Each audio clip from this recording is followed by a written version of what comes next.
all of a sudden this thing that we've worked on for like a couple of years now is being acknowledged by the biggest movie star on the planet. We're getting to do something that's never been done before, and it was like the pinnacle of, you know, success and achieving, you know, manifesting a dream. But at the same time, like, the person who matters the most doesn't see any of it. When you go through your worst fear and you make it on the other side, for me at that point it was like losing a relationship with my role model and hero, my dad. You really get to have a more fearless attitude and approach towards life. You know, for me, sometimes I feel stuck in feeling like I haven't evolved at the same rate as my dreams and my accomplishments have. That's been a tough place to be. No matter who you are or how much you've accomplished, if there's something unresolved deep within you, it will come up sooner or later. If we don't become who we want to be in the pursuit of the things that we want to accomplish, then what is it even for?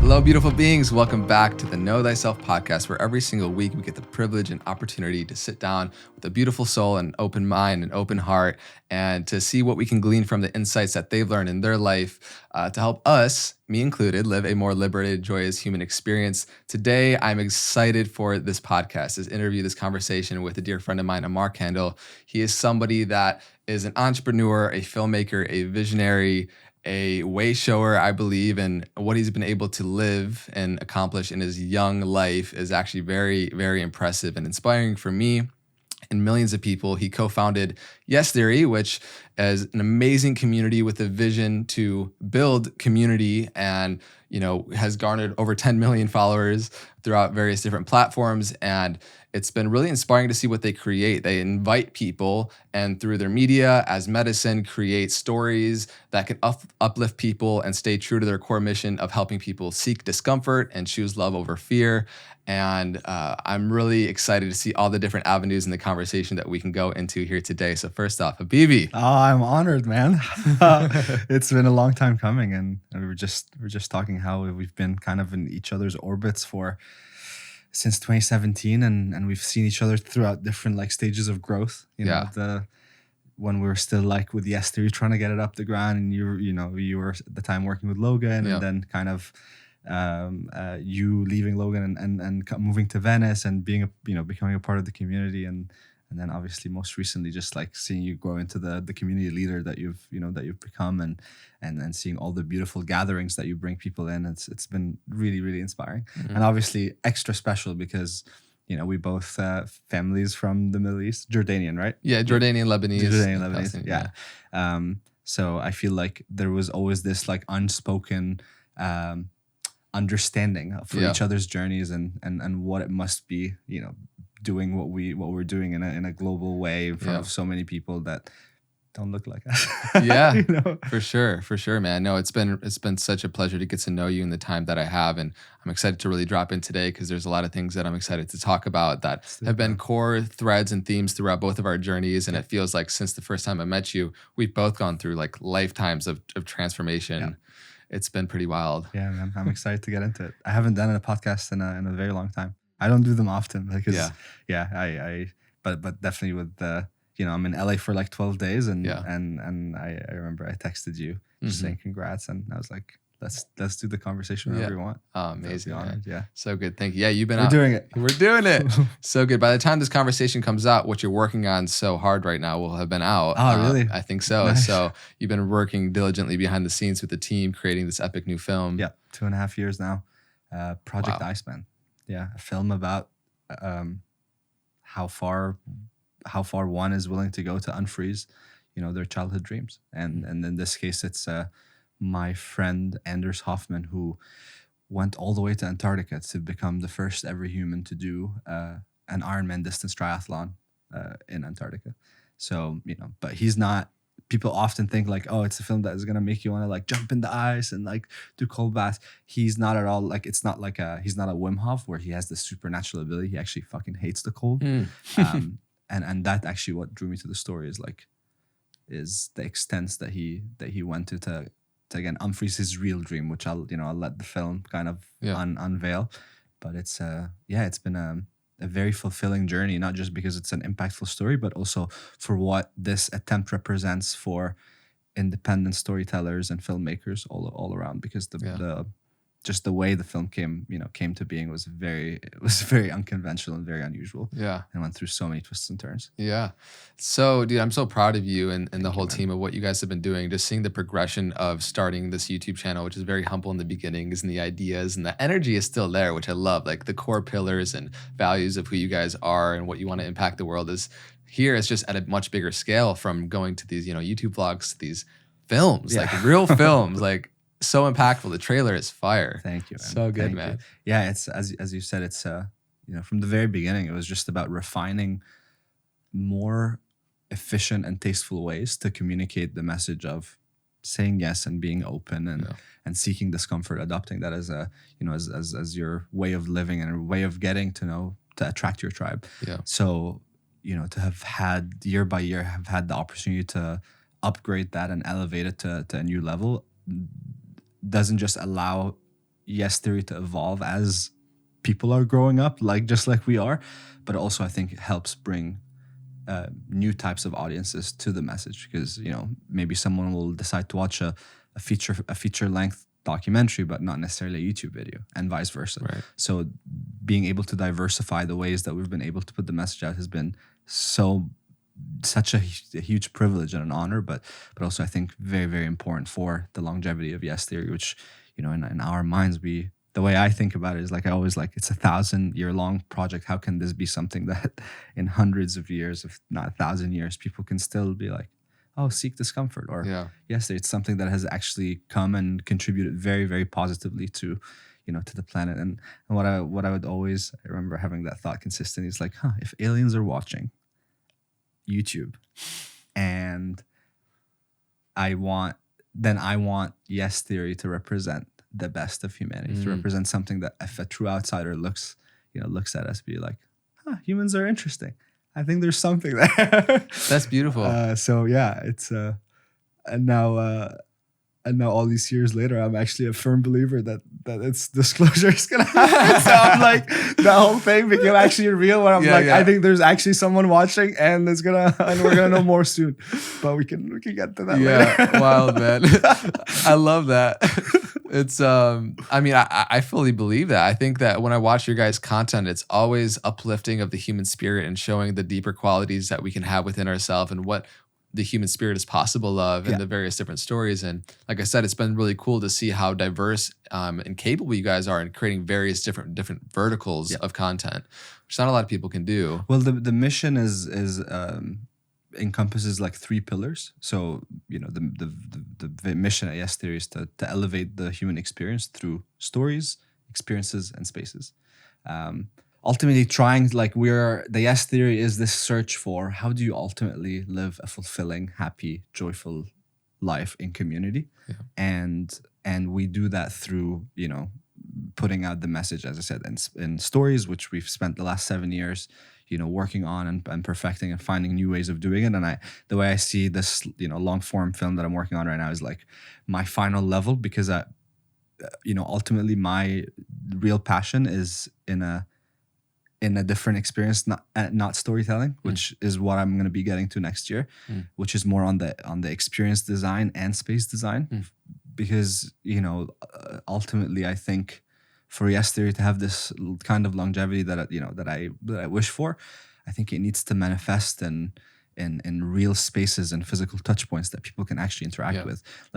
We saw the power of having a virtual space like Yes Theory and what that allowed the community to do, completely self-organized. And all what they did is they saw the way we threw parties and have it be surrounding human connection, rather than drinking or it being this wild party montage. There's always something people took all these almost hints and principles from the videos, and they applied it to their own lives. And as a result, it became this a positive feedback loop, because it allowed them to get more like-minded people. So the way I see it is there is a natural extension where Yes Theory as a space can exist in physical spaces around us. So the Yes House was always, especially the last one, actually not the most recent one. We had this backyard that became the space that a lot of, like, when I look at some of the friendships in Venice and the way people met each other, it's actually like, 5-6 years ago, that's where it was happening.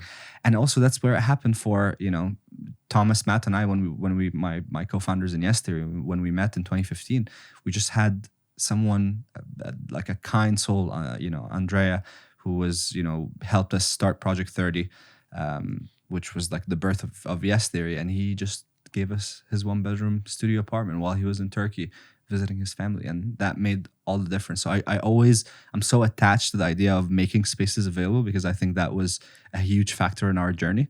And luckily, Thomas, my partner, he is so committed to storytelling and wanting to continue exploring, which is just perfect, because we cover different bases. And if we both still wanted to just do the same thing, then Yes Theory might just stay a YouTube channel or a media entity / production, house. So, but I'm really excited to be, getting to that final level of storytelling and making a film that that will be in movie theaters and will be shared with the world in a completely different way.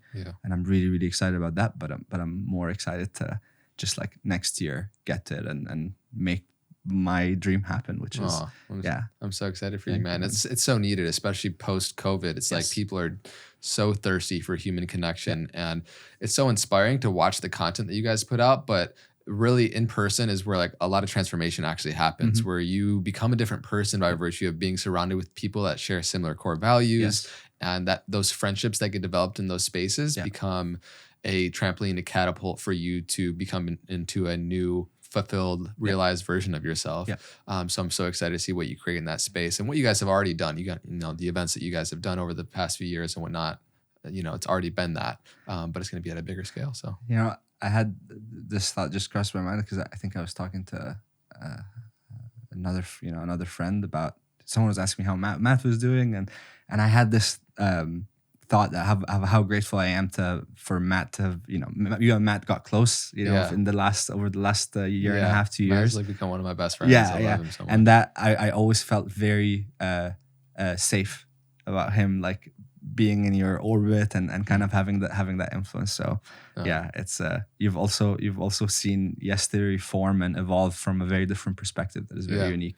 I'd like to actually touch on that, because most people don't realize how much goes in building a team, building an empire with your best friends behind the scenes, especially when you become so successful and your guys' desires change, what your focuses in life change. How have you guys been able to navigate? And I know it's been very difficult at times, sometimes very beautiful, but having different desires for what you want to create and shift, there's been, I feel like you've always been very community focused and love interpersonal human connection. Thomas has been somebody that's really loved the YouTubing video creation side of things. Matt's been, he's always had this like dad energy of just taking care of the ship and the business side of things. And now he's writing a book and he's been doing a lot of inner work the past couple of years. It's really been beautiful to develop that friendship and get to know him more and more. Man, how has that journey been? It's been both the hardest and the most beautiful. As beautiful things and great things happen, they are usually come out of hardship and out of a lot of friction. But I think the most important element that I would focus on is constantly making sure that the love for each other, which there was no doubt in our minds that this was the real secret ingredient that made Yes Theory evolve and get people's love around the world and connection to the thing that they were watching. Because we're not the best filmmakers, we're not the best looking dudes, we're not like we're just people that came together with very authentic energy, and that authenticity shone through all the content and the stories and the experiences and the parties. So I think constantly being aware of that this is the source of everything good that has happened. And for me personally, and it's funny because I just read it and read Matt writing about this, what I'm about to say, and in the book, so it brought me back a lot of memories. But the moment I decided that my life trajectory was taking a very different path. I was about to start a tech company. I had this I was a sophomore at university. In the summer between sophomore and junior year, I moved to Montreal. I was raising money for this tech startup idea that I was very passionate about. And then in that process of like meeting investors and trying to build a team, I met, Thomas and Matt. And it was after about 5 days of hanging out together that I made the very irrational decision at that moment to completely put everything that I was doing on the side, not move to New York where my mentor had, given me her apartment to live on for the summer, which was like so huge to find an apartment to live in New York. And I was going to, shadow this startup founder that was raising a lot of money. And it felt like I had things sorted, and, I was on this like full scholarship to university, and I was getting stipend to go get that, to go to New York and do all these things. But then all of a sudden I meet these guys, and there's this shared energy to really want to do something different, and to go full force at life. And, our method at that point was to do Project 30 things we've never done before in 30 days, and make a video about the experience every single day, to metabolize it and like share it with people. And, I was supposed to leave on a Sunday. I was going to take the train from Montreal to New York. And I remember the Saturday before, we all sat down, and we're just talking and about, what I would be doing in New York, and what Thomas and Matt would be doing there. And they were like, you should stay. This is, we should commit to this and do this together. And after a few minutes, I remember just standing up in the middle of the room, and I had this overwhelming sensation so deep in my body that I experienced a deep moment of joy as an old man with Matt and Thomas. And to me, that's what I keep holding back to, because it wasn't in that vision. It was, even though we had been so deep talking about like the potential of what we're doing, and this idea of, chasing your fears and doing things outside of your comfort zone.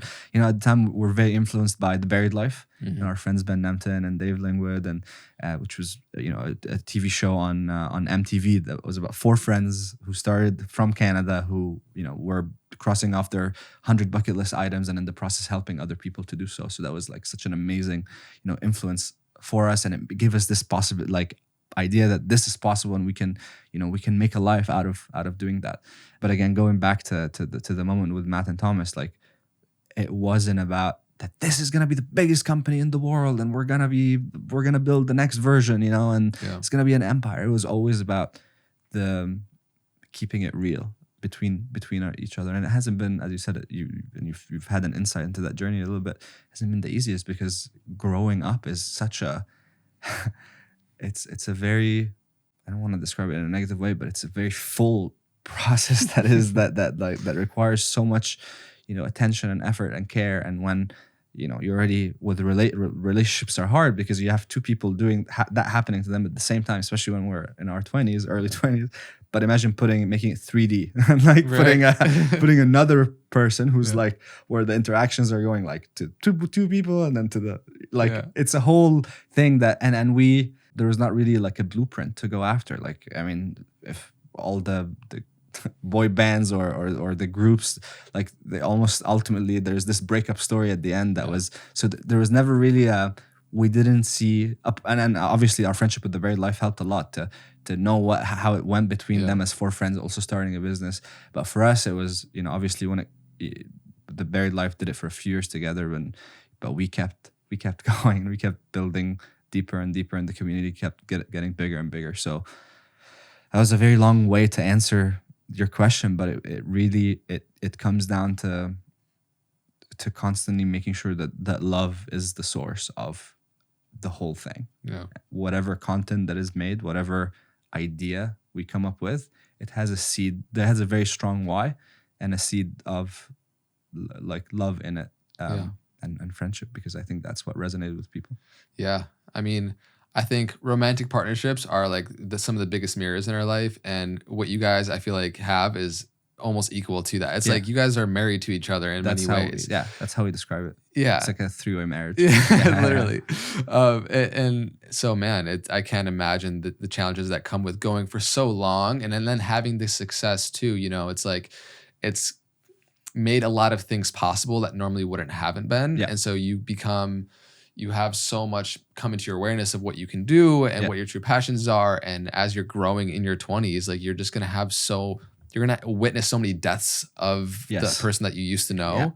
And that's beautiful that you guys have been able to, even though in those difficult moments, still have the core energy of love and respect there, because it would be so, to break up or to decide you want to go different ways is one thing, but to have the relationship and the shared experience and moments that you've had together be tarnished would be so sad. That would be so heartbreaking. Yeah. But that's like over my dead body. Yeah, Let that happen. Like no way. And I think you all have that mindset. So it's been really, really beautiful. Yeah, I'm so grateful for the commitment that we had towards that, and the fact that we kept this relationship going for all these years.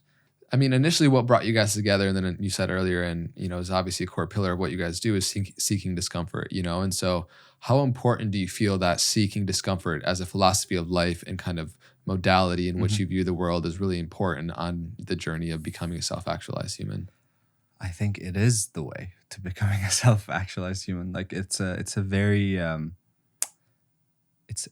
would say it's a very strong framework that is self-repairing, because it doesn't it assumes no stagnance at any point. It assumes that even at the point where you become comfortable with being uncomfortable, you have to search deeper, which is like, people, I've always been the one in yes theory that is doing all these like adrenaline filled things and like going to the edge of my physical discomfort. And at some point, the big, the setting audacious goals and saying that I want to do the impossible has become my comfort zone. And it's not necessarily, I don't feel challenged by it, today as I did, when I was 22, 23 years old doing this. And now I really have to look deeper within myself to figure out what is my real discomfort. And I'm realizing it's like the small little acts of self-love and consistency that I constantly run away from my life. And it feels like I did things that are so much more like infinitely harder, but I'm realizing my deep discomfort is the small things, not the big things. So I think to have a framework in your life like Seek Discomfort that can be a constant reminder to chase out stagnance in your life has been a life-changing experience that has brought so much good to me and to my friends and to the people that were watching the journey as we went through it. And and for me, I think I always, ever since I was a kid, I've made this weird association with my ultimate growth happening the further I left my physical home, because I didn't grow up in a big city. I grew up in actually a pretty small city halfway between Alexandria and Cairo. And going to Cairo is this, like the capital is so overwhelming. It's very chaotic, and it's like, but there's so many people to meet. And at this point I knew everyone that I could possibly know where I live in my city. So the first time I go to Cairo and I take the bus by myself and I, go to this event that had other like-minded people who were interested in technology and, and how you can bring that in education. Like I didn't even remember like the exact thing that I attended for the first time, but I remember that was so life-changing for me that it constantly made me realize that the best things are actually outside your comfort zone. And we say that as it feels like almost cliche now, but as a child, that was such an important, powerful realization. Because then when the opportunity came and I, had the chance to be the first person in my school, in my city to, go on exchange and, spend 5 days in Turkey with a family that didn't speak English and didn't speak Arabic. And I was like, yeah, let's do that. And then after that, like more and more travel opportunities to represent Egypt in like different panels and, all these scholarships that I would just find on the internet. And luckily I had, internet. I had a computer, which I would say like the biggest influence in my life is having access to the internet in the way I did. And until I had the opportunity when I was 15 to just completely leave Egypt and go to South Africa to attend boarding school. And so I feel like there was a very positive feedback loop to going further and further outside of my comfort zone. And that was that left a long-lasting effect that it just became what I do for a living. Yeah, and it's taken you to some very, very interesting places. It has. Jumping out of a helicopter or a plane 25,000 feet in the air, bungee jumping out of a helicopter with Will Smith, climbing up mountains with Wim Hof, all the crazy external things. What I would actually like to go into is there's a lot of things that you've done seeking discomfort externally. And as you grow on your journey, you realize the most work really comes in overcoming the internal struggles. And this whole podcast, Know Thyself, is about self-realization, becoming an actualized human being. And so how, over the past couple of years, I'm sure a lot of the internal things have been coming up. That's really seeking discomfort in those directions leads to the most actual growth instead of these high experience, big moments in life. It's reconciling a lot of the things that are within ourselves. And there's so many different things here. Recently, you went. Well, recently I did the hardest thing that I've done in Yes Theory. And it was such a question that every panel, every speech, every whatever interview that I did, people are always like, oh, what's the hardest thing you've ever done? And it's so hard to say because we did such diverse, like the catalog of the things that we've done is so diverse. But now it's without a doubt going in darkness for 100 hours. Like there's no, that all represented my biggest fear and most extreme discomfort. And it's like to just sit by myself, be with my thoughts, have no way out, no dopamine hits from anything around, no phone, no social media addiction, no nothing. And really, really get to go just super deep into just becoming a little bit more friendly with my mind. And it's interesting because going into it, I thought it would be this fucking fight and like coming up against all these demons. And in the same thing happened in my ayahuasca ceremony too, which I did in 2020.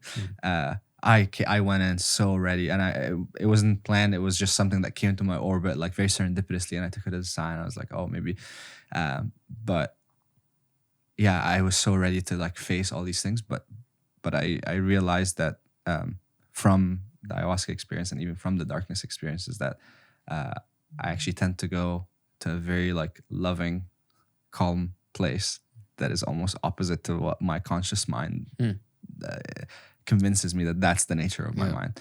And I think that was, like it was so hard to be sitting with the uncertainty of time, but absolutely the most revealing in terms of experiences that I've had that allowed me to understand my mind even more. I would say like the top 3 experiences are being with Wim Hof in Poland, doing ayahuasca in 2020, and going into the darkness, because the 3 covered very different elements of like my psyche and my mind that gave me I felt like almost, I don't know if it's 360, life will tell you, but it gave me a very like full view of what goes in this dome right here.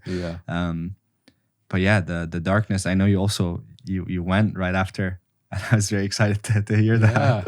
How was your experience? Well, for those that who either haven't seen the Yes Theory video of going to the darkness or haven't, seen the podcast that I did sharing about my experience, I didn't know that you were going. It just so happened that literally I was going the week after that you had signed up and you guys were making a video about it. I was just doing it because it was before I was launching this podcast, and I just felt like this big surge of change happening in my life, and I wanted to go in and like really center, get clear on my vision and what I wanted to create. And for most people for anybody that hasn't heard about what a darkness retreat is, essentially for 4, 5, 6 days, depending on what you want to do, you go into literally a bunker in the earth where there is completely no light, and in this case also no sound. You're completely deprived of those 2 senses, and it's literally just you, your emotions, your thought, your consciousness in a room with like a yoga mat and a bed and a bathtub and a bathroom. You have to learn how to navigate around yourself. A lot of people, this would probably sound kind of morbid to why you would want to do something like that, but the deeper that you know yourself, like the more impactful you're going to be in everything that you do in life. And so while it's extremely difficult, it's important to seek it out, because you're going to become a more refined, alive version of who you truly are in everything that you do. And so while those 5, 6 days are very difficult, and like you said, the most difficult thing you've ever done, the reward on the other side is so much so beautiful. And I think there's something very powerful in this experience being very different from plant medicine, for instance, which is also like, a sense of seeking discomfort and going to an unfamiliar place to reconcile or to heal. It's psychedelic in its own way. But this one, there's such power to knowing that you are making all these realizations and you're like fully present. So, in this reality, sober. I think I definitely, when I left, I thought this was, plant medicine is for certain people. This is for everyone. Like I actually thought everybody has the capacity within them to, to go in and face face. Obviously, they will come up against a lot, but it's, I think it's a more scalable experience to the rest of like human beings. Yeah. And I hope that's why I made the video and I shared my perspective. I hope, and I luckily ever since, like, I've had so many friends go and actually, try it, and it's been such a positive experience for, Sky ended up going in, and she also had a great experience. But yeah, I to turn off the lights for the first time since birth is such a while. Like, there's no time in your life where you will get to actually turn off the lights for that long. Yeah. And it's not just turning off the light, turning off the sound, no input whatsoever from the outside. And it's such there's something so primal about it, because almost like sometimes I had these visions of like, wow, in our evolutionary history, we did that a lot. Because sometimes it was just like the weather outside or the elements were so unforgiving that we probably were forced into a lot of darkness for a lot of days at a time, probably with no food even, and no water, no light. So yeah, I found a lot of value in going to this like very primal place, uninterrupted.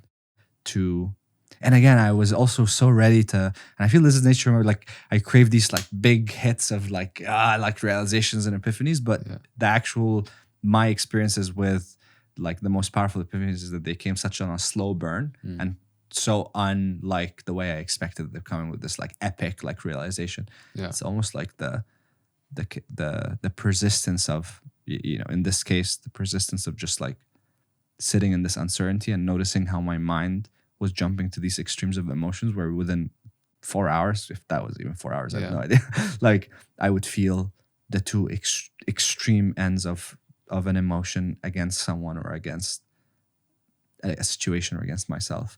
So, there wasn't like a big thing that I realized. It was more of like, wow, my mind will go to both places and I have to just sit in the middle and not do much. No, I think we very much so live in a consumer society where if you want to become more, you need to do more, and it's very externally focused based. And I feel like true transformation and growth comes in life in the unraveling of who we think we are and the unlearning. And in the darkness is a very potent experience to have a deeper understanding of self. And like we talked about earlier, like that's the most important thing, that invaluable thing that you can do to impact the rest of your life. So yeah, for me, my experience was so profound, and prioritizing the inner calmness and inner state and like having an inner friend to where it's like, if you're afraid of being alone with yourself, obviously you're not in great company because your mind can be, in many people's experience, like a monster into itself where it's not nice. And the talk that we have within ourselves has gotten to a very noisy place because we are not used to having so much stimulus in our day-to-day life that we have now. And I feel like so much of our problems stem from that place where we literally have so much dopamine getting hit every single day from our phones and the modern civilization that we live in.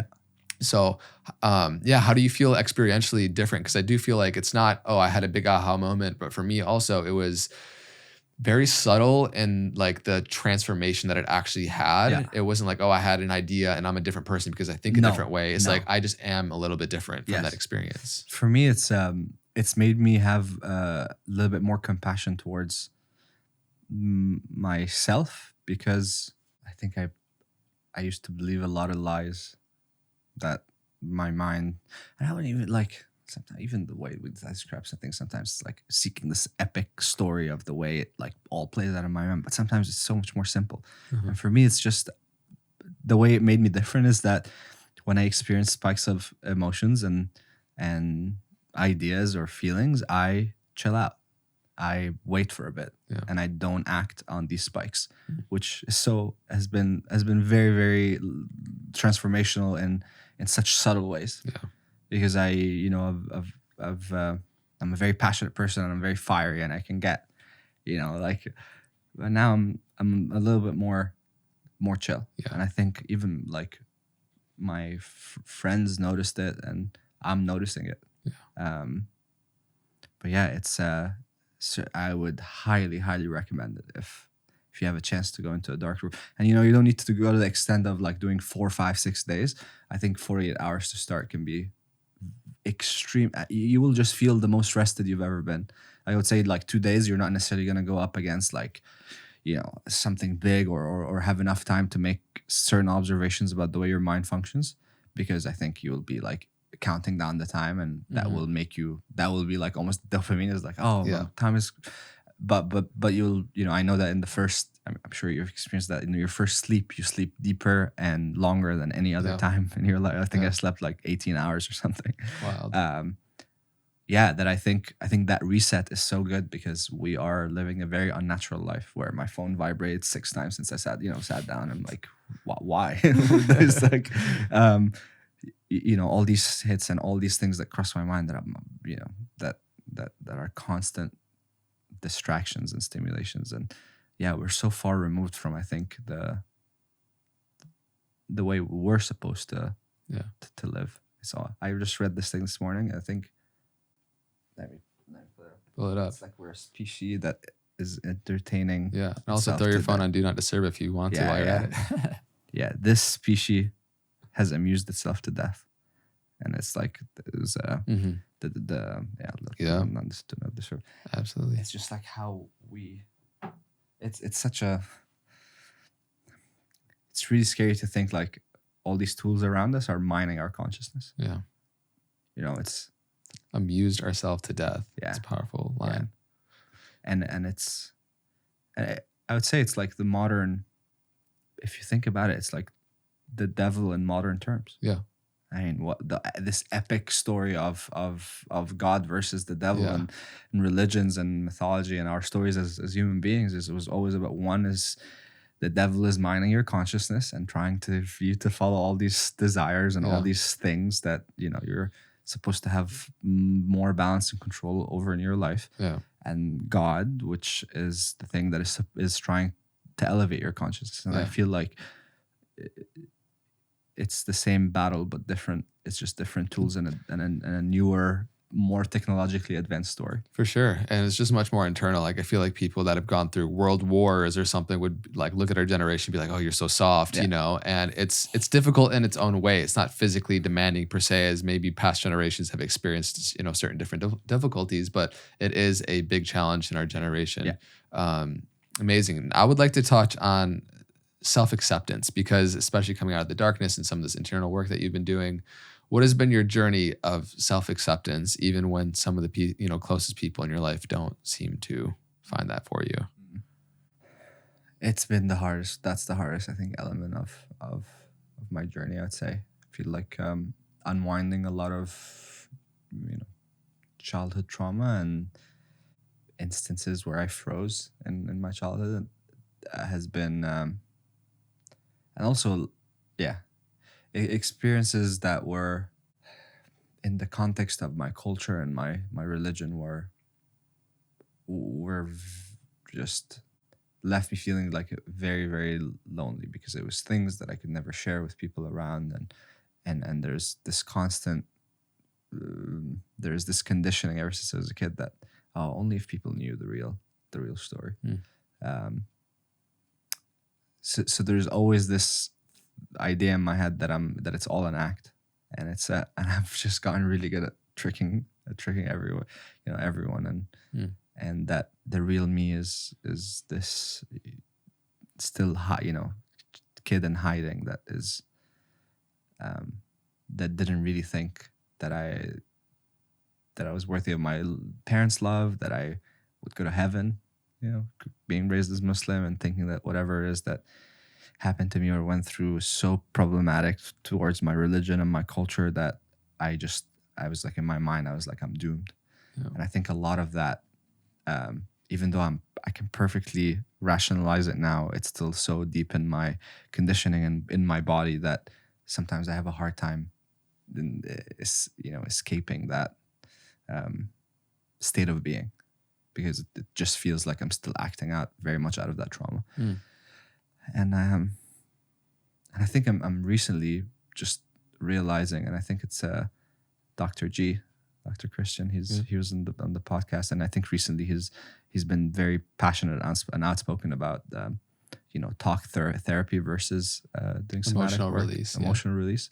And I think I'm in a place where I'm realizing that I've gotten really good at putting words to, again, the story of what makes me and what motivates me. And I think that's very appeasing to the ego, because we look good talking about this and appearing like so self-aware and so in tune with, but I still very much feel like these this trauma or these emotions are still driving me, rather than, even though I can perfectly describe it, it doesn't feel like I have fully released it.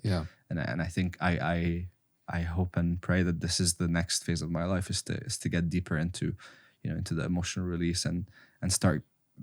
I think there's a big disconnect between my mind and my body because of the nature of my trauma. And I think this next phase is really going to be about just bridging that gap and getting more in my body, so I can actually release whatever it feels stuck, because it's not in my mind, and my mind has like this natural inclination to revert to like love and peace, even in psychedelic journeys or ceremonies. Like it's that I always go there. There's no all these things that I convince myself in my normal state does not at all appear when I'm in an uninhibited state. So I think my work in this next phase is going to be more focused on this emotional release and figuring out how to do the somatic work. So and he was just on the podcast, right? I saw some clips. So yeah, man. It's beautiful. I think so often we try to fix the mind's problems with the mind. And who I personally see you as is somebody that is such a curious community builder, heart-led leader, somebody that one of my favorite memories is you got like 30 of our friends together. It was one night, super late, full moon. Let's all go skinny dipping in Venice Beach, and we just blasted music and ran in the ocean naked. Actually, it was like so. It was during COVID, like.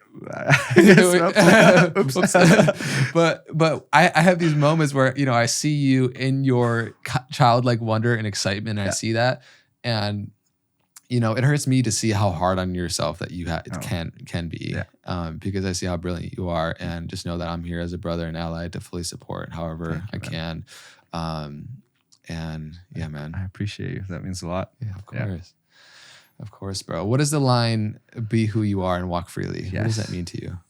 It's a line, it's a sentence that just came to my mind in the middle of a very deep breakdown / break open moment that I experienced in 2018, when on my 24th birthday I received a letter from my dad, a Facebook message that was like in the form of a letter, where he basically gave me the ultimatum to either not return to Egypt, but that was one of the suggestions, but find a job that he can understand, and one that feels like is honorable for a man and my family and my culture.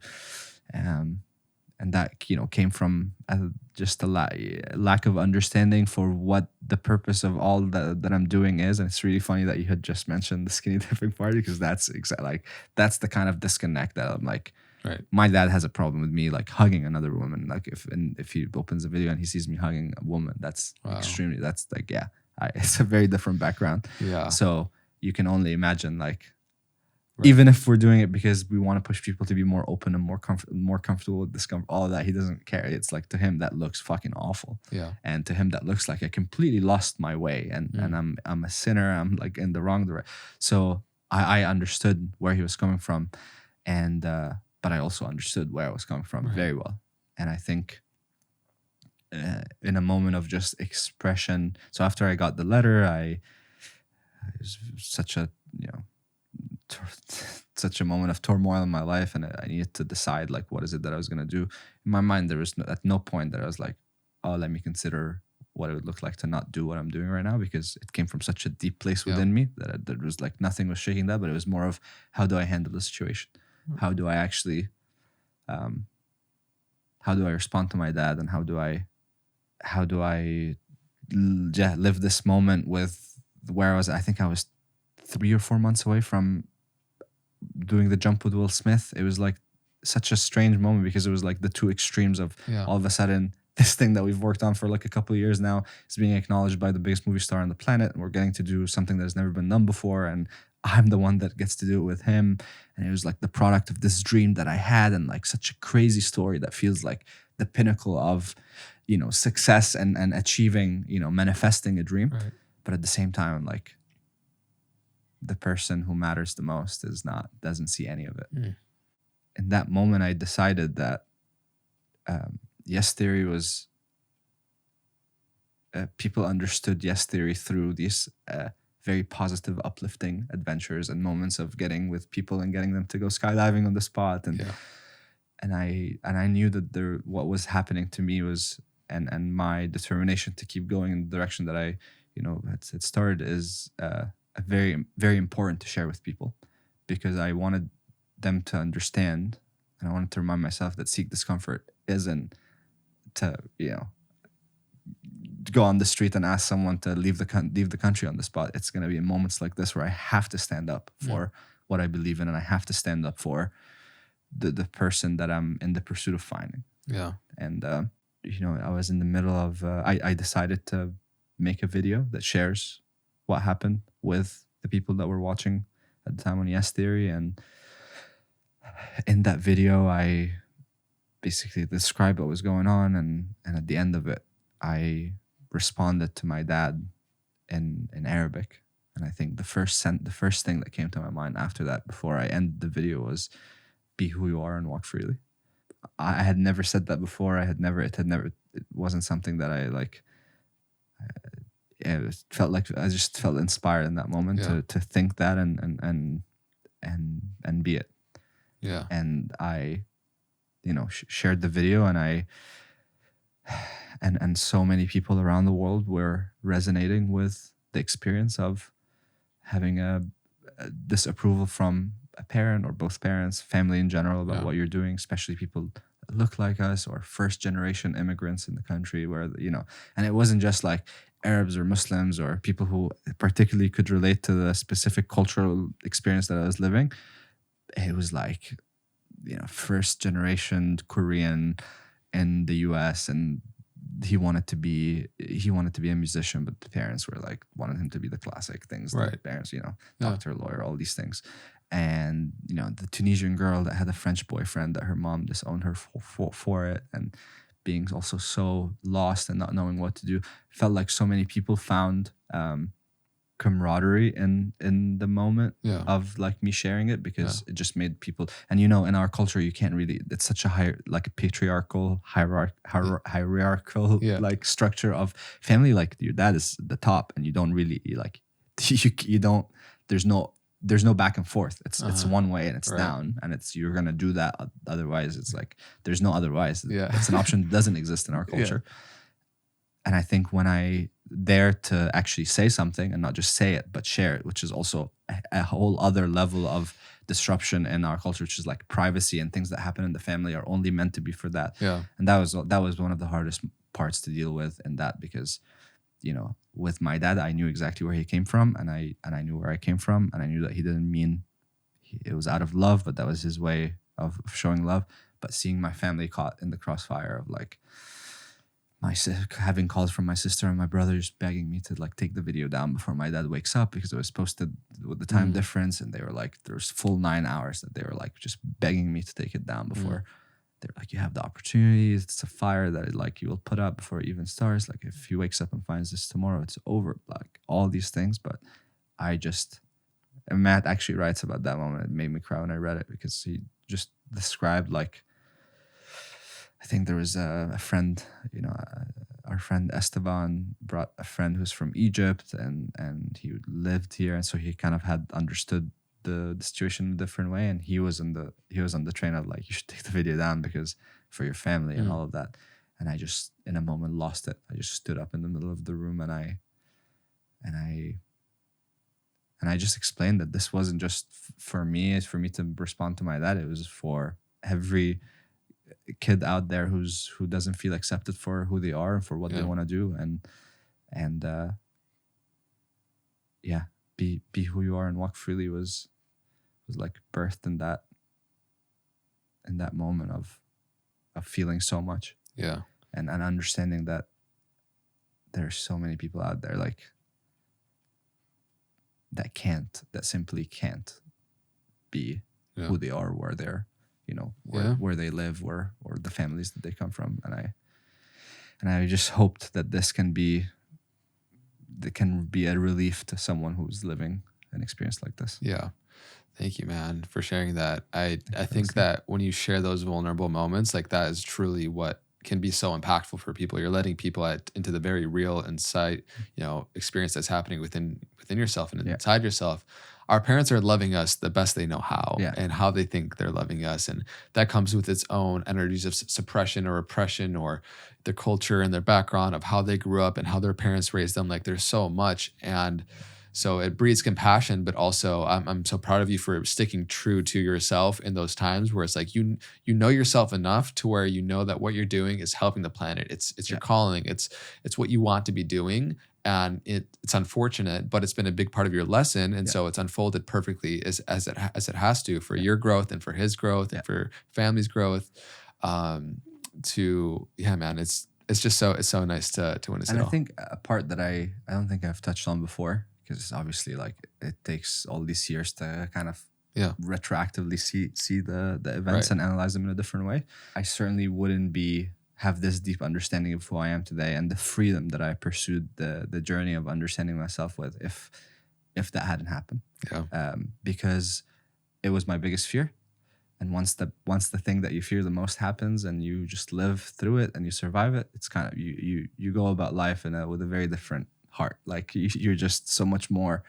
I was so open to doing it all to deeply understand who I am and understand all these memories and traumas that came up that would in no way ever come up if I still had this like regular relationship with my dad where I check, because that's I was driven by some of his expectations and what he wanted from me and how I should act, so that if he sees something on the internet like that, as much as there was pain in that moment, there was also such freedom to fully own up to my journey and to understanding, well, if I made that decision and I'm not going to be able to have a relationship with my dad over the past 5 years, then I have to make it worth it. Then I have to pursue it from all angles, so that when I return, which inshallah it will be November of this year, first time in 5 years, and I've had a few calls with my dad over the years, so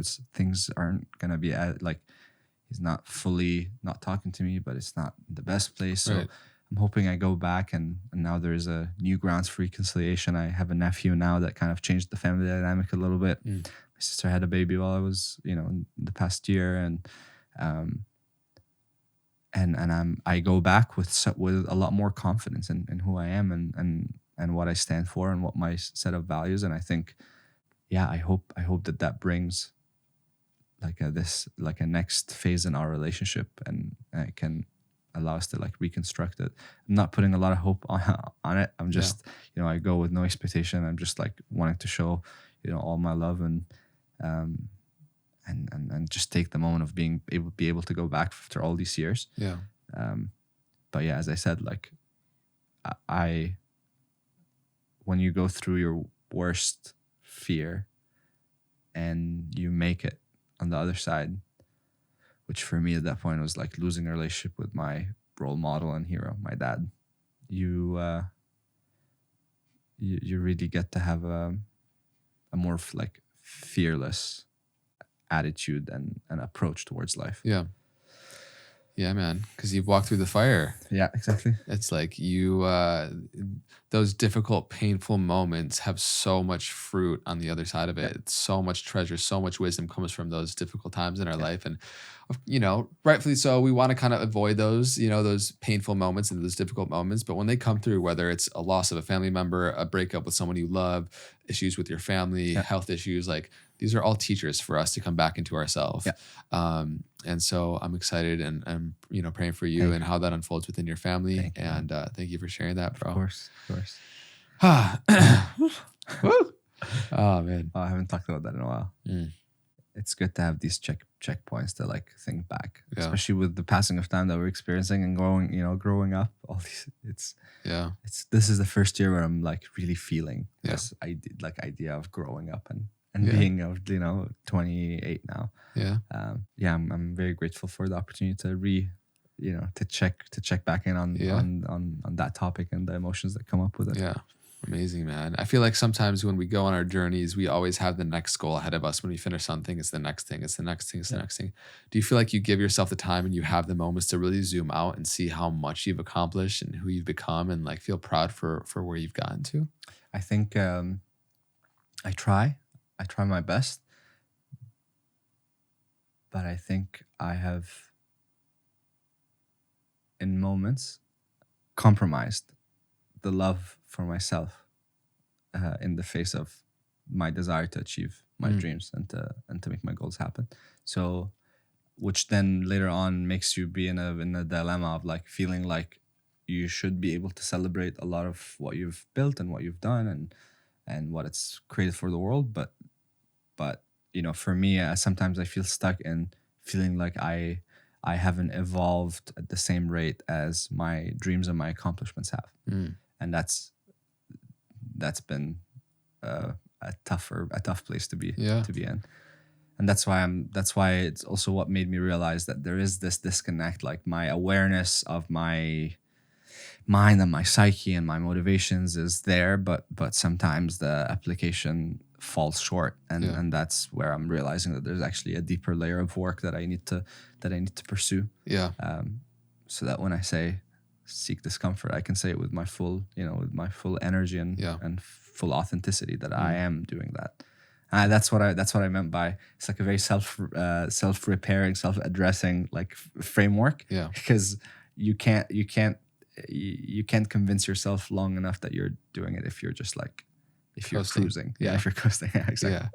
Yeah, man. Amazing. I think what you've been speaking to and sharing, I'm sure for a lot of people that are listening right now, they see you in the accomplishments that you've done, all these beautiful adventures and stories and celebrities you're with and all the things. And they want to cherry pick the success and say, I want this, I want that. But they forget that it's a full package. You can't cherry pick somebody's success and say, I want this thing without everything that they've sacrificed to get to that point and who they are. All the things that you've accomplished and focused on, well, you've said no to a lot of other things by virtue of saying yes to certain things. So I think it's just a powerful takeaway for the listeners that you can cherry pick somebody's success, but don't forget there's a lot of difficulties and things that you don't see that go on behind the scenes. Absolutely. It's like there's a full range for the human experience that you ignore by just deciding like, oh my God, he jumped with Will Smith. That's fucking awesome. His life must be great. But it's definitely, so to echo that for sure. Was that moment with jumping with Will Smith, that bungee jump, was that a big turning point for you in your path? Like, how was that a pinnacle moment? And how do you feel like did that shift things internally? Or I would say it's more on the side of just realizing that asking for what you want is the most powerful, impactful thing that you can do. Is just like to be an expression of who you are and what you want. And the you don't ask, the answer's always no. Yeah, exactly. And the universe has a way of responding to that. So, for me, just how crazy it is to have had like an actual dream and woken up and like written on the board, like challenge Will Smith, go back for a couple more hours and then wake up and tell, Thomas and Matt, hey, I had this dream. Is there something we can do? 8 days later, Will Smith is, when we had like 900,000 subscribers, Will Smith is making a full like 8-minute video responding to in a very like comedic way with a full skit. I was like, what the fuck? Like that's something is not adding up, or it is. So, and I think to get to the moment of just the let go at the edge of the helicopter, and it's a moment that I feel like I took very, very deep, and luckily I don't. My experience of a moment like that is very different than what people would think. I wasn't like freaking out. I'm about to jump out of I'm a skydiver. Adrenaline is my like meditative. It's my meditative drug, and I think in that moment I just got to take in things about my journey, about my life in a way that was very profound, because I look back and it's like Will Smith and Jada and his kids and my best friends and their parents and everybody's there around waiting for me to take that leap. So I think in that moment of just like, you know, hearing the pilot countdown and me letting go and the stillness that I felt in that was very, very profound. And it just made me again confirmed the idea of like just continue to ask for what you want, and the message of yes theory and the energy that it puts out there is also a part of the reason the universe is responding. So let's keep it up. Let's push it further and further. And you know, a few months later, we went out with Wim Hof, which was, you know, obviously the experience of jumping out of a helicopter with Will Smith is fucking amazing, and it's grandiose, and it has this thing. But I think on a more profound personal level, like what we did with Wim Hof was actually brought in. That was the first time I had all these ideas about like what my childhood was, and like starting to open, you know, to draw the curtains bit by bit. That was like going that deep. Was marked a new stage in yes theory, which was like starting to look inwards more so than all these crazy things that we were you know, looking to do. So with you know, the moment of letting go was a very strong reminder for continuing to hold the energy that we're putting things so symbolic with. too, just jumping out with your arms open, just like falling to the earth. And like it's like literally in a crack in earth, like I was just going back to so like wild. There's so many. And when I watch it, like I just I re-experience it every time. You know, I've been so lucky to have the moment be so well captured that I can actually go back exactly to the state of emotion that I'm in, because I'm seeing it in like full slow-mo, and I like remember all these things. Amazing. I'm curious, after meeting so many of your idols and like people that you really look up to, for people that are listening that have all these idols, and you know, it's so easy, and often we put people on pedestals, and you know, we forget that our heroes are human. And you know, after meeting countless successful celebrities and people, whatever, influencers, what is something you realize that most people don't realize about that life? I think especially for storytellers, content creators, filmmakers, actors, like people just get to see the very specific character or moment that they want to show. I mean, we just talked about it, the cherry picking of like kind of you building a narrative in your head about someone else's life when you have no awareness of what is their journey and what they go through. It's been the biggest thing, and just like not to put anyone on a pedestal. That's a big thing.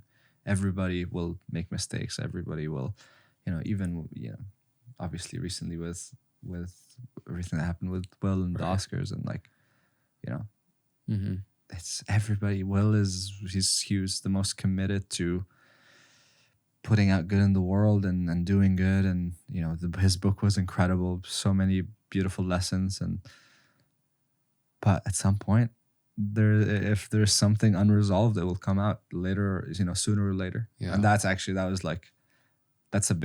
it, like no matter who you are or how much you've accomplished, if there's something unresolved deep within you, it will come up sooner or later. And I've been lucky to see, again, one of my idols that I have a personal relationship with go through that, and you know, been also lucky to have an insight on like his journey post that, and what he's done to try and heal whatever part came up in that instance, you know. So it's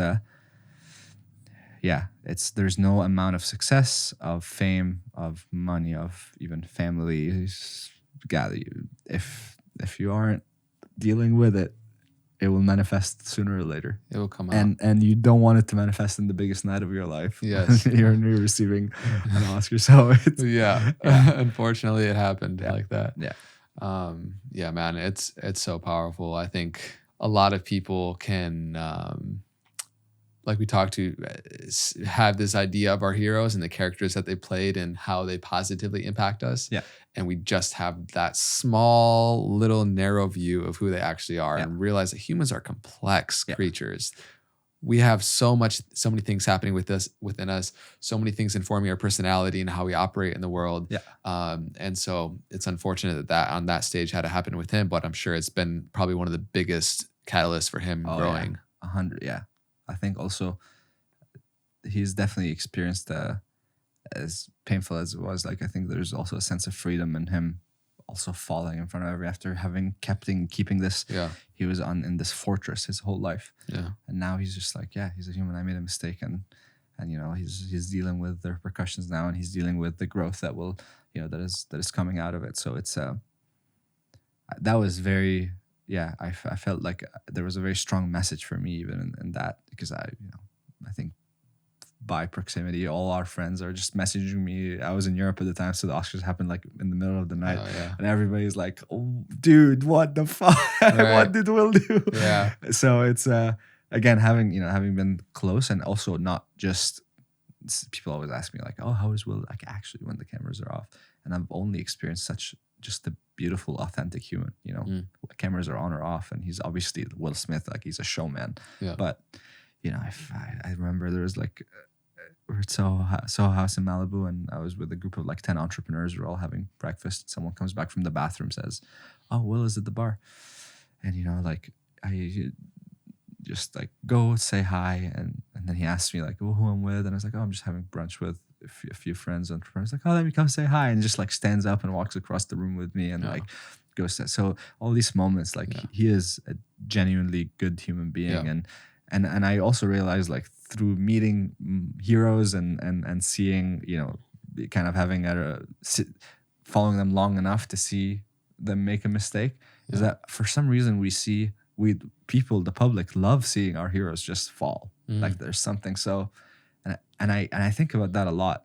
Like, why do people kind of jump on like these instances of putting someone down after they've put them up for so long? Yeah.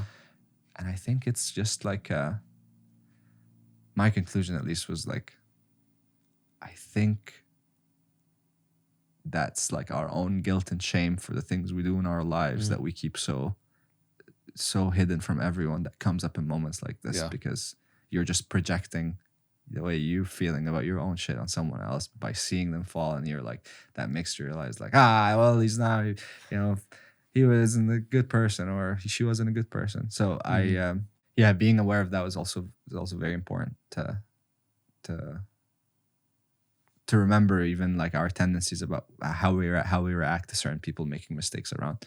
Like, am I treating that with empathy? And I feel like it's something that I've always tried, even, you know, as controversial as it's gonna sound, like when Logan was deep in his shit, and I had met him once, you know, but for some reason, after everything that happened, you know, in Japan, and seeing everybody just completely try to like destroy him, and like people tell him to go kill himself and all these crazy things, like I always feel a sense of compassion when I see someone in that situation, because I think like the way to actually make someone improve or fix whatever thing that they did wrong is not by shitting on them.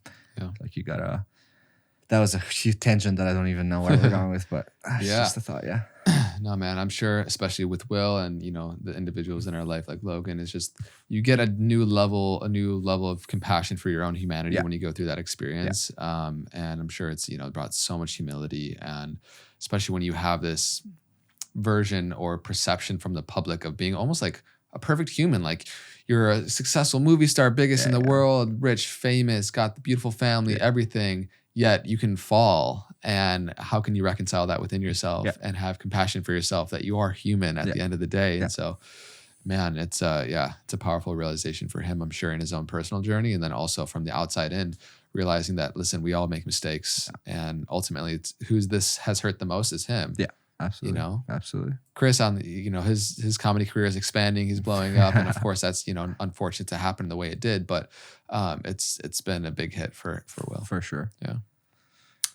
Amazing, dude. All right, bro. Well, a couple more things. Yeah. I think on this thread of like, you know, meeting and being with very successful individuals, a lot of people think that happiness will come one day when the achievements come in, and I just want you to speak briefly to what has been your experience of that. Because personally, I've met so many quote unquote externally successful individuals that are miserable on the inside. Oh yeah. That's actually, I would say the majority of, unfortunately for some reason, the majority of like the entrepreneurs that I know that who've sold their companies after like the most insane grind for in their 20s and late 20s, early 30s, they're going through it right now. Yeah. They're like, that's what I'm saying. Like, you got to deal with your shit, because sooner or later, it will come up. It will come up with $15 in your pocket or $150 million in your pocket. That's inevitable. And I've been lucky to be in circles where I've been blessed to be around so many successful people that have achieved so many great things, some money based and some purpose based and some a mix of both.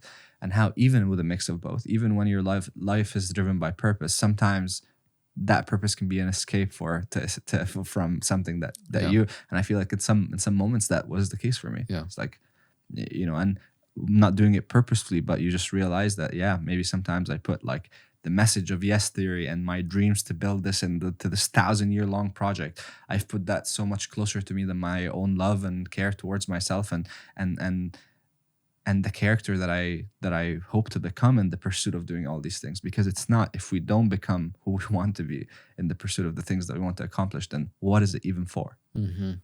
So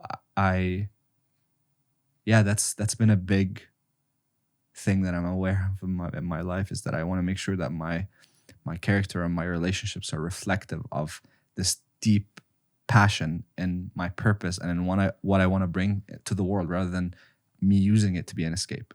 Me using that I'm like busy with yes theory or doing all these things, and I'm sure whatever project I'm working on will have a positive impact. I don't know, avoid hanging out with in a social setting or not be as present for my friends as I would like to be. And it's something that I've been feeling recently a lot, is like, I feel like my personal relationships got so affected over the last 2 years.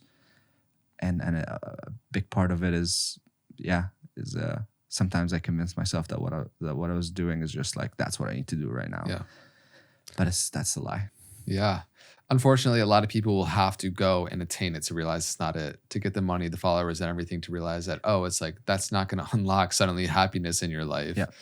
And it's kind of, reverse of how most people operate and think that it's going to happen. Yeah. But we put off happiness into the future, but we forget that we can have it in this moment. Yeah. And it's what's the quote? I think I also read it this morning. Something like the ego will tell you that you're happy when you accomplish X, but the soul will tell you that you will accomplish X because you are in the state of, like, if you prioritize the outcome over the state of being, I think that's a losing game for sure. So my thing is like, I gotta embody this, who I want to be, through the things that I'm doing or want to do before I do them. It's powerful. Yeah. We're all in the pursuit of a pleasant experience of life. Yeah. We all want peace, joy, happiness. Yeah. And you can have it in this moment. Yeah. Just got to remove what's in the way of it. Because I believe that it's truly our birthright, that we are inherently joyful, blissful human beings. Yeah. But we become accustomed to becoming human doings and thinking that it's going to be a byproduct of attaining or achieving something. In reality, it's the complete opposite. You got to flip it on its head and realize that if you actually want to attain the success or whatever, if you find and reconcile the things that are in the way of finding happiness, true peace, love, and joy in your life first, it'll ironically be the catalyst to even more success, happiness, community, connection in your life. I mean, that's why I have this says free child in Arabic, and it's a representation of that, the truest uninhibited state of who you are, because that's at least who I'm in the pursuit for. For sure. It's like to find my free child. Yeah. And in that pursuit, like, of course, you seeking discomfort and saying yes to various different challenges in your life. What is the power of no meant on that journey? Because equally, when you say yes to something, you're saying no to a million other things, and vice versa. Yeah. The no theory is as important as the yes theory. That's why I think it's actually, maybe we should make a video about that. Because it's people, obviously, I think because of all the movies and some of our videos, people often have this idea that we say yes to everything. Oh, it's the guys that say it. We're not the try guys. We're not like, it's only saying yes to the things that we deemed will help us grow and evolve as human beings. But the no theory is also, it's to push away the things that won't help you evolve and become a better human. And there are endlessly more distractions in the world and things to say. Like, there is in the daily life definitely so much more to say no to protect your energy, to protect your your relationships and your growth. And I think I would say that actually that skill evolved a little later than saying yes, because I think by default we say no. So I think we needed to go like the overcorrection to like be a lot open to just everything. And then from there, you define your values and your principles. And based on that, that becomes like your solid framework of knowing when to say no and when to say yes. As I said, like to understand your values and yourself deep enough so that you know what's like the power of a yes and a no are actually can be the same. How do I say this? Like, I would just say also just to touch on it, I think ironically, the power of your yes has no power until you learn the power of your no. Yes.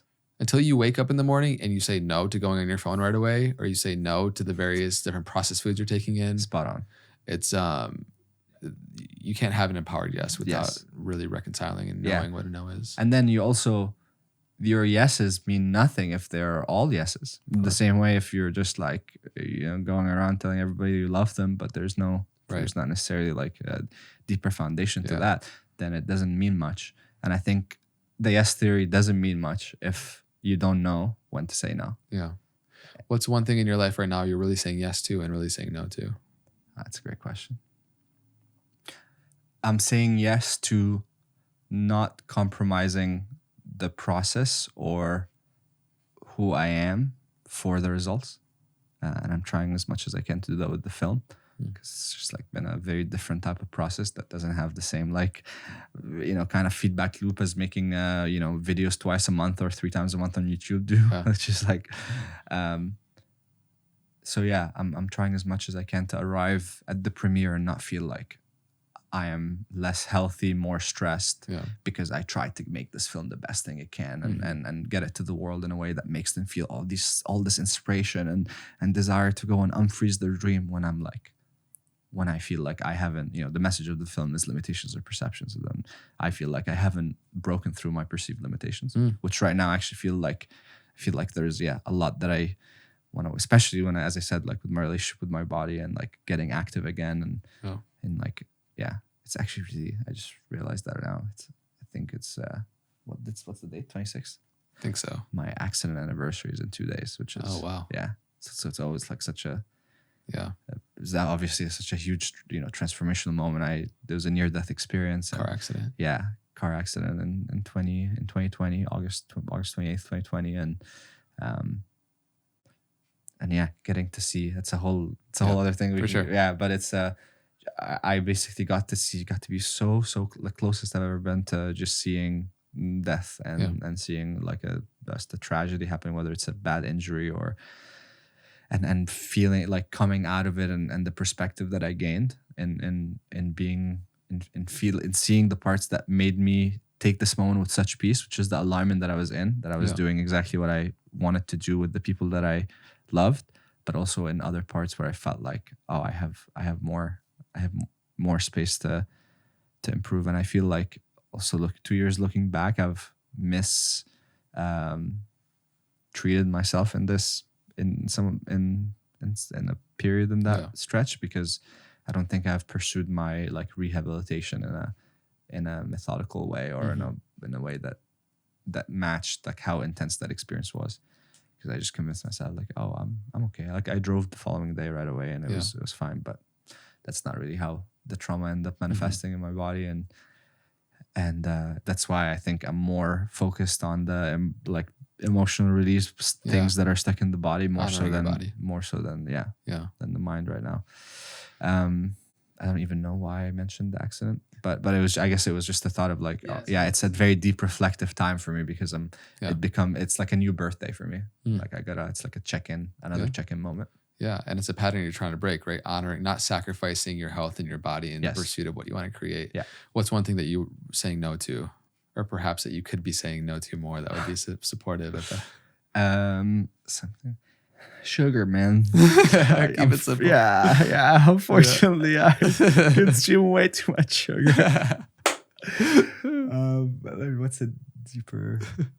Just the shame, guilt loop with myself. It's like the biggest thing that I'm trying to to like pump the brakes for when I feel myself going that loop, because it's ultimately the base of this disconnect between me and my free child. Because I'm still convinced that I'm not worthy of certain things or certain love. So when I find myself going there, I really try to pump the brake. And it's the darkness allowed me to see when that happens a little bit more clearer, because I had nothing else to do but to watch my mind. Sure. So I could really see the way thoughts and emotions kind of build up. Yeah. It's interesting. The first one you said was sugar, and it felt like you had the energy of shame and guilt around it. And the second one was really reconciling the shame and guilt. So it seems like that's so funny. That's really good. So maybe reconciling the second one will fix the first one. Yeah, big time. I definitely, my sugar behavior has a lot of It's an emotional response, not a like. I don't think I actually like the sugar itself is the what I'm into, but there's some weird emotional part that comes with it that I'm trying to. I feel like it's not necessarily. It could be sugar, whatever you're dealing with in life. It's not the actual thing that's the issue. It's the judgment you have around it. Yeah. And if that was dissolved, the actual urge for the thing would actually come reduce. way down. Yeah. Very interesting. Well, hopefully next time I come on the podcast, I'll have something to share on that. Amazing. All right, last little thing. I mean, you have a big vision. Maybe it's not little, but like for what you want to create, I love how big you dream and how big you think, wanting to build a city and like dream big. I feel like we're so young. We have available to us so many resources, and really our imagination is the only limit. So if you want to speak to what is your vision for what you want to create in this life and how you want to impact the planet? Amazing. Yeah. My ultimate dream in life is to build a really, really great city that can help people redefine their sense of belonging to all these systems that are currently failing us. Whether it's nation, like you being American or Egyptian or Jordanian or whatever it is, to your religion, to there is just so much around us that used to serve us but is no longer serving us, and it's creating a gap in the way people feel a sense of belonging and feel like they're a part of something bigger. And I feel like, as I said, yes, theory as a virtual space came to address a lot of these things, and I think the power of the extension of that idea being in physical, whether it's like the specific yes theory spaces or spaces that represent what yes theory stands for. And the way I think I can bring something different. It's not like I want to buy a plot of land somewhere in Nevada and like build this. It's not really the vision. The vision is more, can we build a decentralized city that exists as a network of spaces all over the world that represent a certain culture and a certain way of being and doing, and will have very consistent values. And a lot of people instantly be like, oh, so you're building a cult or you're trying to start a new religion. But it's like, and in a way, if that's what you want to call it, sure. But I think, in this case, it's not, there's no central figure around it. I'm not trying to be like it's decentralized in all levels. I just think in the same way you're going to walk in McDonald's like in Finland versus Cairo versus South Africa. It's the same in every, like there's an expectation of consistency. And I think, in the same way, also we'll go to a church in Cairo or Louisiana or whatever. You will be received with a certain energy. I think we need spaces that can have that kind of consistency and culture that is prevalent within it, that can support human connection, that can support people being there for each other and community to build and thrive. Because we're so far from what we're supposed to be doing, like this, the city living. Like the reason we love Venice so much is because it feels like a village. I'll roll over and it's your house, and I'll come here and I'll see Sam and Chelsea. Like you're constantly meeting people, and the serendipity of all these beautiful things happening without needing to schedule. Let's meet at this cafe at this time.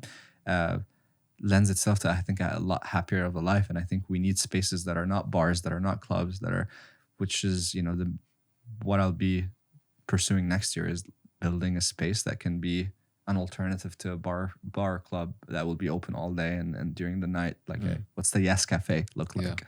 That can be like a really epic space for gathering and socializing and working. So yeah, I hope to, and the way I actually describe my dream, because it's like, I don't want to be like, there's the simplest way of expressing my dream is like, I want to build a really great city that is decentralized, but the true vision is to find the first generation of builders who are going to build the greatest city to ever exist. Because I think it's to build something at this scale that will have this longevity, it can't be just one man's vision. No. It has to be like a full collective of people that will represent different perspectives and different needs in spaces that I think will come together. And it's not this way. It's like the Yes Theory network spaces, and if you're gonna start an anniversary, then it's yours as well. And the collective of that, actually, when we look in 100 years, we can be like, that's a solid city. That's a solid, consistent space for citizens around the world to be a part of, to have a sense of belonging for. And so I think it's both going to be my pursuit to build these spaces that represent the values of Yes Theory, and that will be my life's work. But it's also in finding every person that shares that vision and being able to support them, and giving them a platform so that their vision also thrives. Because if we all want the same thing, it shouldn't be. I'm not going to succumb to capitalism and make it like a competition thing where like our spaces have to be better. Like I want it to be, just. There's space for everyone to be seen, to be heard, to be loved. I'm very excited that it's no longer this thing that I want to do in the future. It's this thing that I'm doing next year after the film. That's the order of priority. Amazing, man. Holding that vision for you. I see it. Thank you, bro. I see it crystal clear. Thank you. Can't wait to have you at the opening of the first space. Yes, can't wait, man. Amsterdam next year. Beautiful. Yeah, let's go. Yeah, so good, bro. Thank you, man. Oh, this conversation was great. Yeah, it's like time went by. I don't even know. It did, like an hour and a half. Wow. Yeah, almost. Damn. Did it. It's great, man. So Thank good you for having me. And again, I'm said this off camera, but I think it's what you're bringing through, Know Thyself is so freaking important, and your tone is amazing. And you're not pursuing it from a place of like, oh, I read a lot and I met a lot of people, let me tell you what's good in spirituality. Like your approach is so humble and down to earth, and like very inviting to someone who might not necessarily have had exposure to subject matter. And I think that's the most important thing, is like our bubble is amazing, but they don't need another podcast. So I find your way of opening it up to more people to discover this kind of work and this kind of rhetoric is so important. Yeah. Thank you, so bro. I'm proud of you, and I also see you for what you're doing. And I wish you all the best. I can't wait to see how far you take it. Thank you, man. I appreciate you so much. Thank you, bro. I resonate. I fully receive that. It's good that I'm getting the reflection from you in this way, because it's also the intention in which I'm carrying it with. I really want this format and this podcast, this medium, to be a bridge for spiritual wisdom and insight to be really approachable and digestible for the masses. Because if it's not, like, what's the point? If it's just speaking to the people within the bubble that can understand it, then there's no transformation on the mass collective happening. So I think we both have a lot of visions for how we can support the planet, and I'm excited to see the ways in which that weaves in the future, man. I really enjoyed this conversation. Yeah, me too, man. I'm so happy I came on. Yeah, of course. Appreciate you, brother. Yeah, love you, man. Thank you, Chelsea. Appreciate you doing the behind the Chelsea behind the scenes wizard, holding it down. Yes. So good. Is there anything on your heart else that you want to share, other than, by the time whoever's watching this, whether listening to on audio, Spotify, Apple, or on YouTube, the film is out? Yes. So at this point, we're going to have theatrical release in the US and in Europe. The best way to know where and all of that, you will be going to the icemanfilm.com. Cool. The icemanfilm.com. And all the information is going to be there about like where you can see it. But if it's, the film is going to be in theaters in October in the US, hopefully October, November, and moving forward. And then there is a virtual premiere on September 24th for the people that have, because we had like this streaming offer, and then we walked away from it, and then our community ended up backing the project. So we're gonna do a premiere for the backers. Yeah, but good. LA 21st. So I'll see you there. Yes, I will see you there, man. Can't wait. Can't wait to watch. Wait to share it. Beautiful. And just anybody who's, wants to know more about Ammar, check him out. All the links are in the description. Just Ammar on Instagram, YouTube, Yes Theory. You guys know how to find him. Yeah. Perfect. Beautiful. Thank you so much for everybody that's been tuning in and for walking your path. Deeply appreciate you. And until next time, be well. Be who you are and walk freely.